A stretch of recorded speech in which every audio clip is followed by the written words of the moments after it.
My favorite segment that we do here every week. We're going to run it back. We did this yesterday, but we're going to run it back again today because our bark bet has to do with UFC 329. And look, the whole idea is to get these pups adopted and get them their forever home. And every week we feature a pup up for adoption from Freedom First Rescue, looking for a forever home. And then we give you the picks that we're barking the loudest about for that week.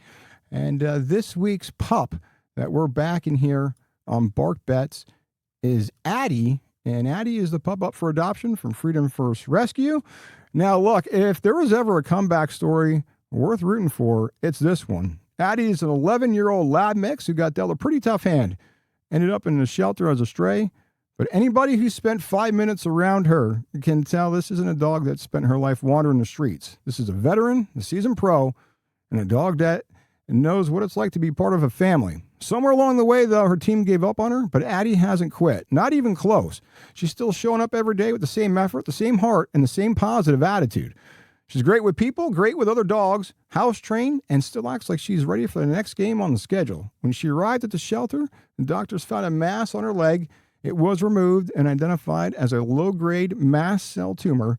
The good news, the cancer hasn't spread. The challenge, though, they didn't get all of it. So Addy will continue working with the veterinary team, and they'll figure out the next step in her game plan. But if there's one thing that she's already proven, it's that she's tough, she's battled through adversity, she's taken some hits, and she's still in the fight. And at 11 years old, Addy isn't looking for a championship parade. She's looking for a home, a couch, a family, and somebody willing to sign her to a lifetime contract. And look, senior dogs don't care about stats. They don't care about records. They don't care about trophies. They just want a team.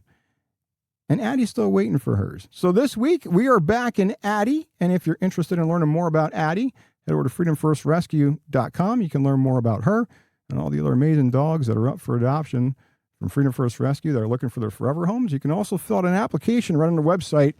And hey, look, whether you're able to adopt or if you want to foster or if you want to donate or help out the rescue in any way, you can get all the information there on the website, freedomfirstrescue.com. You can also get that information on their Facebook page, facebook.com/freedomfirstrescue.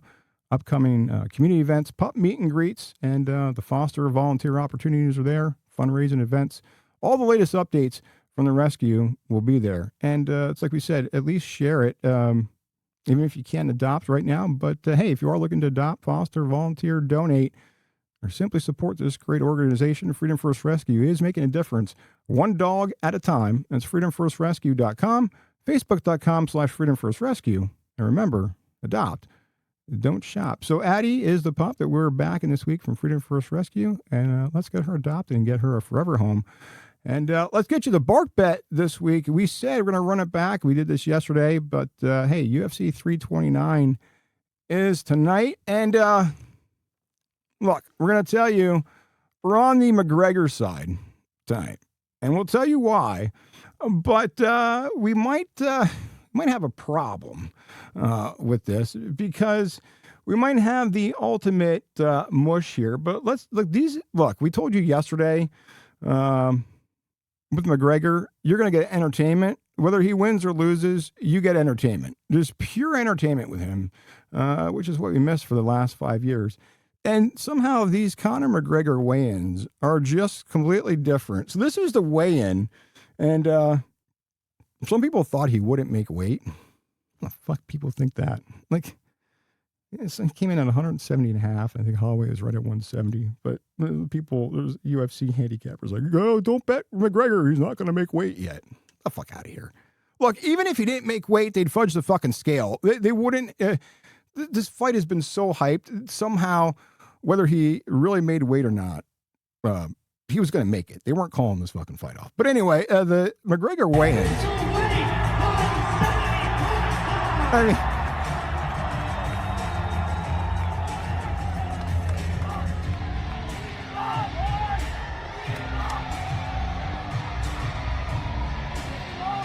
I mean, this dude's fucking ready to go here.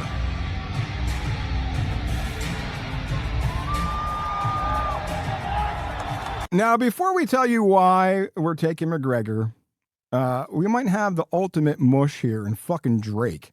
This guy might completely destroyed everybody with a McGregor ticket. This fucking nitwit throws down $1 million on McGregor. If he loses and we don't cash this, it's all this clown's fault. He's the ultimate mush.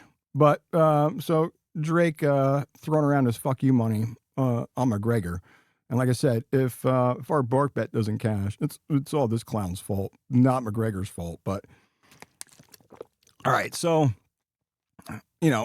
obviously everybody is on fucking Holloway, right? That's the chalky side.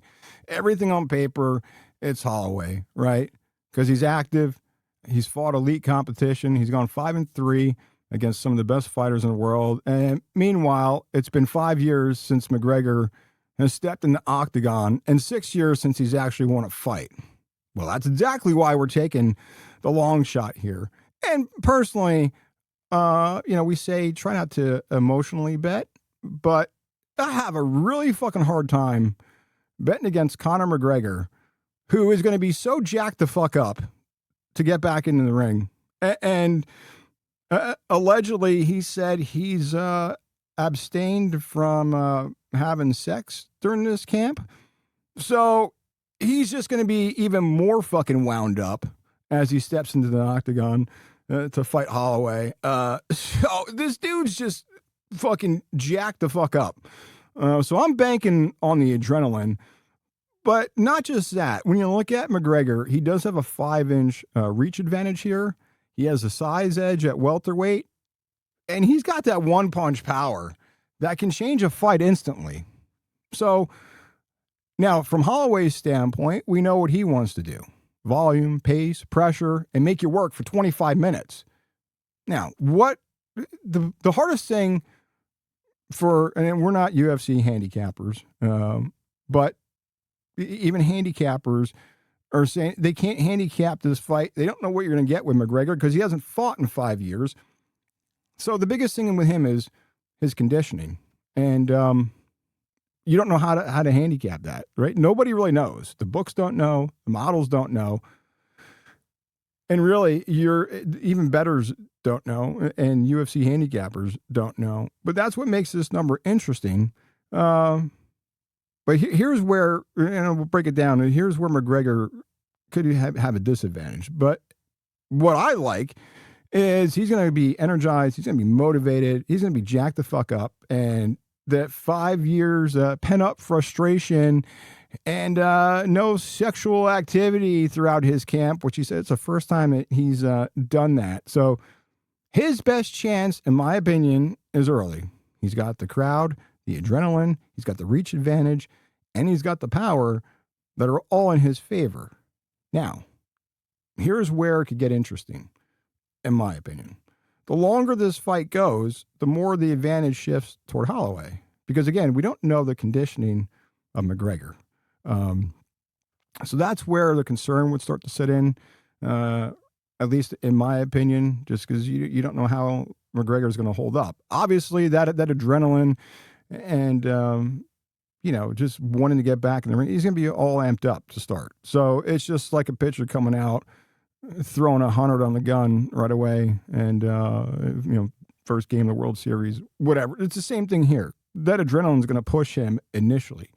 But we don't know how also McGregor is going to respond if it turns into a high volume war, right? So, and nobody has questions of Holloway's gas tank, right? So, again, from Holloway's standpoint, it's the volume, it's the pace, pressure, and wants to make you work for 25 minutes. But how's McGregor going to fare the longer the fight goes on? So early fight, advantage McGregor. A late fight, obviously, advantage Holloway. Look, every model, everybody's saying Holloway, right? I can't bet against Conor here. And we got it at a plus 213 number. Look, again, you don't know what you're going to get with McGregor from a conditioning standpoint, how long he can actually go, how long he can, go on that adrenaline that he's going to have. But look, if he's like I said, he's got the reach advantage, the size advantage, and he's got the power punch If he comes out all amped up and lands a few, this could be an early one, and he could come in and steal the show.